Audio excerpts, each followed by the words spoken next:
Welcome to another lecture of Advanced Manufacturing Technology.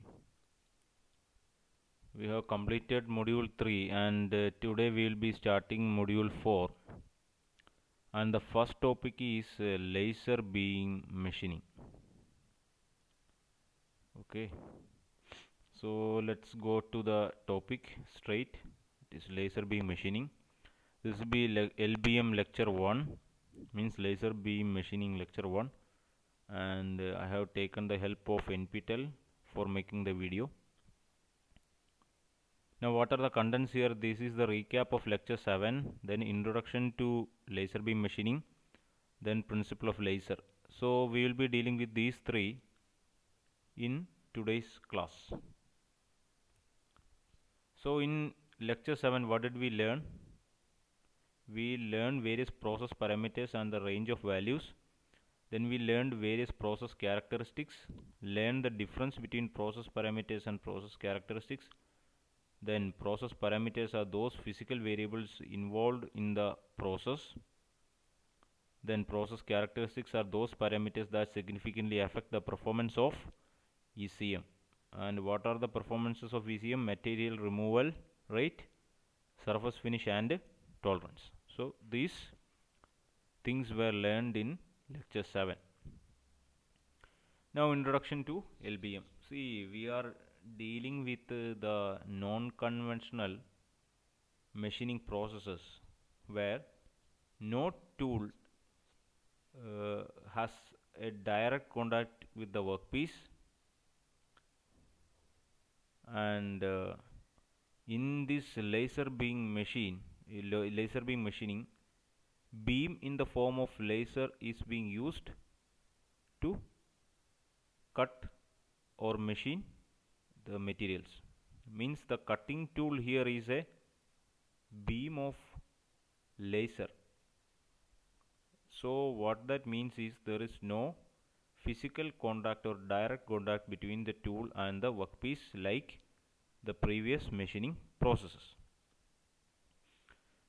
So this says laser beam machining is a technology that uses a laser beam, which is a narrow beam of intense monochromatic light, to cut required shapes in almost all type of materials. And some of the examples are where the laser beam machining is used are metals, ceramics, food products, leather, etc. And in this process, the output of a high power laser beam is directed in a programmed manner towards the material required to be machined. So a laser beam is directed towards the material to be machined, and this high amount of and due to this focusing of the laser beam on the material, the high amount of heat thus generated either melts or vaporizes away the material. So laser beam machining is a technology where we use a laser beam for machining operation, and a laser beam is a narrow beam of intense monochromatic light. So where some of the examples where we use LBM are metals, ceramics, food products, leather, etc. Now when it is being focused on a particular material, what happens is a high amount of heat is generated, and this when the heat is generated, what happens, it melts or vaporizes away the material. Now this process can be used to make precise holes in the sheets and materials. This can be used to make precise holes in the sheets and materials. Now fields where laser beam has been successfully used are cloth and plastic cutting. So some of the fields where the laser beam machining is being used are cloth and plastic cutting. Marking means marking something for further cutting. Then welding, drilling and surface treatment. Okay. Now the last one is when the laser beam strikes the work material, energy of photon is absorbed by the work material, leading to rapid substantial rise in local temperature. This in turn results in melting and vaporization. So that is what happens when a laser beam is focused on a material. What happens when the laser beam strikes the work material? The energy of the photon is absorbed by, photon means the laser rays. The energy of the photon, this laser ray or the laser is also named as photon. The photon is absorbed by the work material, leading to rapid and substantial rise. Substantial means an exponential rise in the temperature, local temperature, which in turn results in melting and vaporization. So the summary of the slide is that it says what is a laser. Laser is an intense monochromatic light, and this is in LBM it is being used to cut required shapes in a particular material. Now some of the materials in which LBM is used are metal, ceramics, food products, leather, etc. Now what happens when a laser is being used at a particular location in a material? There is high localized substantial increase in temperature, which would melt the material and or vaporize away the material. Now this process can be used to make precise holes in sheets and materials.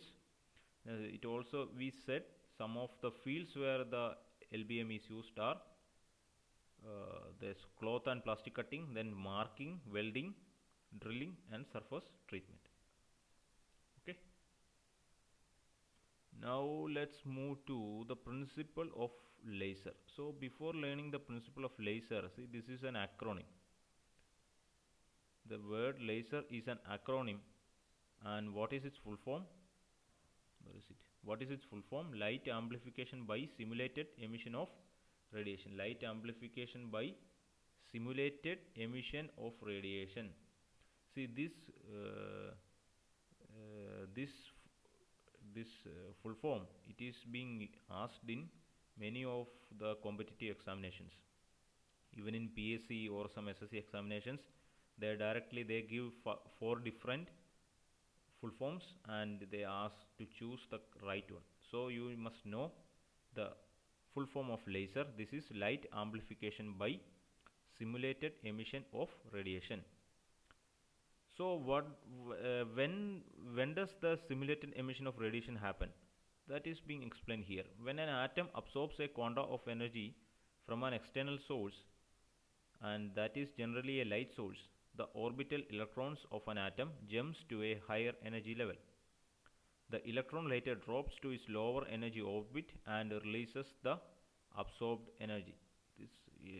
This electron that has got excited and gone to a higher energy level would, when after the removal of the energy source, would come back to its normal energy or the previous where it was existing. It comes back to that level, and during the motion it releases the absorbed energy. The energy that is released is in the form of radiation and has the same wavelength, and they are coherent. So the energy that it releases when it is coming back to its initial state is in the form of radiation, and this radiation has same wavelength. This radiation has same wavelength and they are coherent. The laser, this radiation is called laser and is also named as photon. Both names are same, and the laser can be obtained from a lasing material. So this laser can be obtained from a lasing material, and to obtain that, what should we do? For obtaining that, you have to place that in an optical cavity and you have to expose it to some source of light energy. So the principle of laser, as I can summarize from here, is that when some lasing materials, there are different types of lasing materials, and one of the example is neodymium, yttrium, aluminium, garnet. You can search in the Google, you can find different lasing materials. These lasing materials can be placed in something called the optical cavity, and you provide some source of light energy, and there occurs excitation of atoms, and these atoms moves to a higher energy level and by absorbing the energy, and later after the removal of the energy source, it would come back to its initial energy level, and during its motion it releases some sort of energy, and this is called laser or photon. This is the principle of laser. let me just explain that using some sort of diagram. Here you can see there are, this is an the electronic arrangement around the nucleus of an atom, inside the sorry around the nucleus of an atom. This is the electronic configuration of a lasing material, and there are three different energy levels. This is E1, this is E2, and this is E3. So E1 has 2 electrons, E2 has 2 electrons, E3 has 4 electrons. These are just arbitrary or just assumptions, okay, just to explain this this lasing method. So this is a lasing material, and I am giving some sort of light energy. And what happens? Say this electron would move from this point, and it would move from this to, say, here. It would move from this to another. That means it is moving from E2 to E3. So it is moving from E2 to E3, and it comes here.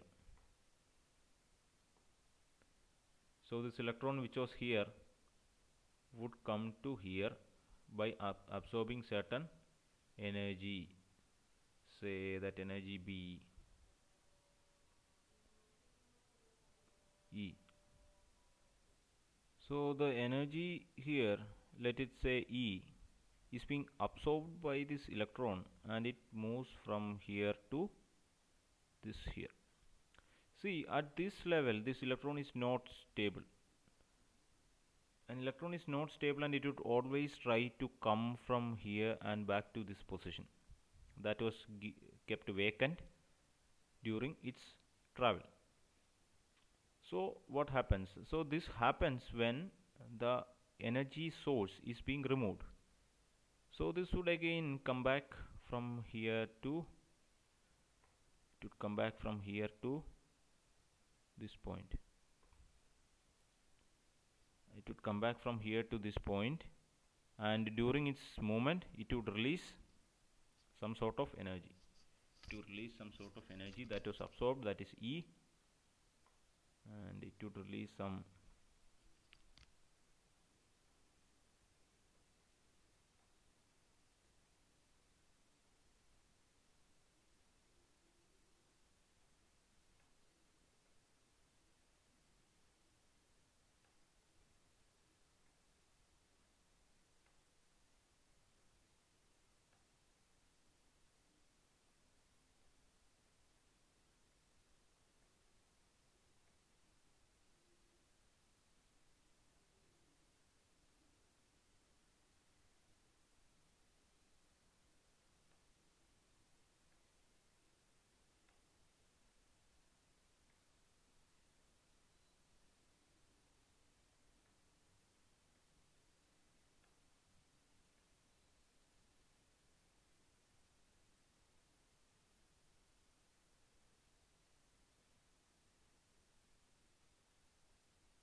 so this electron, when it moves from here to here during the excitation, or when the energy is given, would return back after the removal, and it would release energy that is absorbed in the form of radiation, and that energy will be equal to E, and this radiation is called the laser. This radiation is called the laser.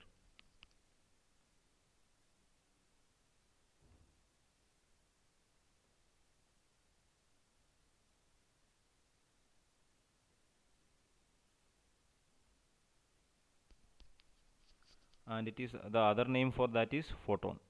So this is how the lasing action takes place. So once again, this is a lasing material, and when some energy, when it is kept in an optical cavity and some source of energy is given in the form of light, an electron at a lower level would excite, and would get excited, and it will move to a higher energy level which is E3, and the energy level of E3 is greater than E2. Then after the removal of energy source, this electron would return back. As it is unstable here, it would like to exist in where it was stable and where it was happy. It would come back from here to here, and during its movement it would release the energy that is absorbed for its travel or for its pumping in the form of radiation, and this radiation are having same wavelength and they are coherent, and they are high energy radiation, and the energy of the radiation will be equal to E that was taken for the excitation of this electron from here to here, and this radiation is called laser, and the other name is called, and what is its other name?